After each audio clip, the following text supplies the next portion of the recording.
Hello friends, કેમ છો?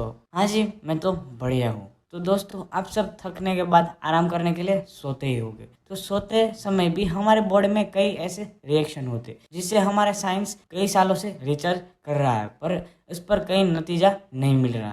जैसे कि हमारे सोते समय हमारी पलकें क्यों बंद हो जाती है, हमें सपने क्यों आते हैं, सपने आते हैं तो हम इतनी जल्दी इससे क्यों भूल जाते हैं। इस पर कई सालों से साइंटिस्ट रिसर्च कर रहे हैं। तो इसके रिसर्च के बेस में क्या क्या होते हैं, इस पर मैं एक पूरी प्लेलिस्ट बनाने वाला हूँ। तो आप सोते हैं तो आपकी आंखें बंद हो जाती है, तो आपको ये हमेशा दिमाग में आता होगा कि ऐसा क्यों होता है। तो आज मैं इस वीडियो में कुछ इसके बारे में बात करने वाला कि जब आप सोते हैं तो आपकी पलकें क्यों बंद हो जाती है।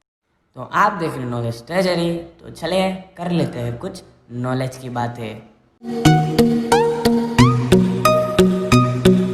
शुरू होने से पहले मैं बताना चाहूँगा कि ये वीडियो को एंड तक जरूर देखिएगा। तो कई लोग क्या करते हैं, वीडियो पे आते हैं, आधा देख के चले जाते हैं। अगर आपको ये वीडियो में कुछ ऐसा लगता है ये गलत है या इससे कुछ अच्छा हो सकता था, तो इसे कमेंट में ज़रूर बताइएगा, जिससे हम इम्प्रूवमेंट कर सकते हैं। तो चलिए शुरू करते हैं। तो हम जब सोते हैं तो हमारी पलकें बंद हो जाती है। उसके कई सारे रीज़न है, पर जो ज़्यादातर माने जाने वाले दो रीज़न है, आज मैं इसके बारे में बात करूंगा। तो सबसे पहला रीज़न है जो हमारे पलके है उसकी डिज़ाइन। तो इसकी डिज़ाइन बहुत सॉफ्ट और लचीली होती है। तो आप सभी को फील हुआ होगा कि जब आप नींद में होते हैं तो आपकी पलकें भारी हो जाती है। इसकी वजह से वो भारी होने के कारण वो अपने आप बंद होने लगती है। पर दोस्तों, आपको पता है कि हमारे बॉडी में कोई भी वर्क होता है तो वो स्टेप बाय स्टेप होते हैं। मानो कि वो पाचन क्रिया हो या सोने की है। तो मैं आपको समझाता हूँ। तो आप पूरा दिन काम करते हो, तो काम करने के बाद आपको थकान महसूस होती है, इसलिए आप रात को सोने के लिए,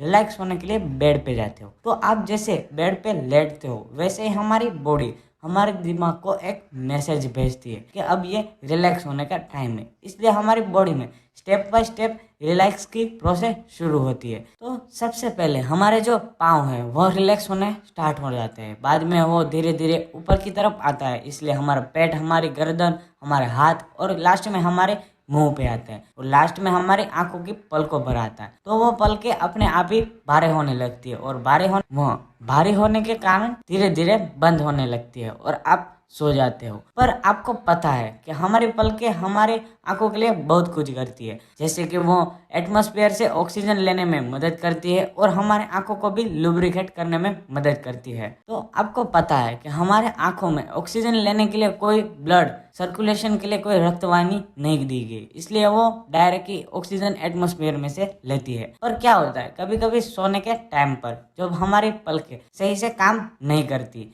तो हमारी आंखें आधी खुली और आधी बंद रहती है, जो हमारे के लिए थोड़े हानिकारक हो सकती है, क्योंकि पलकें आधी खुली होने के कारण हमारी आंखों में प्रॉपर ऑक्सीजन नहीं जा पाता और हमारी आंखें लुब्रिकेट भी नहीं हो सकती। पर आपको अब ये सवाल होता होगा कि जब हम सो जाते हैं तो हमारी आंखें बंद होती है, तो ऑक्सीजन कहाँ से मिलता है। तो हमारे आंखों के पीछे एक छोटी छोटी रक्तवाहिनी रखी गई है, जो सोने के टाइम पर आपको ऑक्सीजन देने में मदद करती है और वह काम चलाती है। तो कुछ इस तरह ये था फर्स्ट रीजन जिसके कारण हमारी आंखें सोने के टाइम पर बंद हो जाती है। तो अब बात करते हैं दूसरे रीजन के बारे में। तो दूसरा रीजन है हमारा माइंड, हमारा ब्रेन। तो आप सभी को पता है कि हमारे आंखों के सामने कोई चीज चलती है या कोई इमेज रखता है, तो इसके बारे में हमारा दिमाग हमेशा सोचता है, इस पर कुछ रिएक्ट करता है। तो जब आप सोने के लिए जाते हो तो हमारी आंखें खुली होगी, तो इसके सामने कुछ ना कुछ दिखता रहेगा, इस पर हमारा माइंड कुछ ना कुछ रिएक्शन करता रहेगा, जिससे हमें नींद आने में दिक्कत होगी। अगर जो हमारी आंखें बंद होगी तो हमारी आंखों के सामने कुछ आएगा नहीं, इसलिए हमारा माइंड कोई रिएक्शन देगा नहीं, जिससे हम आराम से रिलैक्स फील कर सकते हैं और आप सो सकते हैं। तो उम्मीद करता हूँ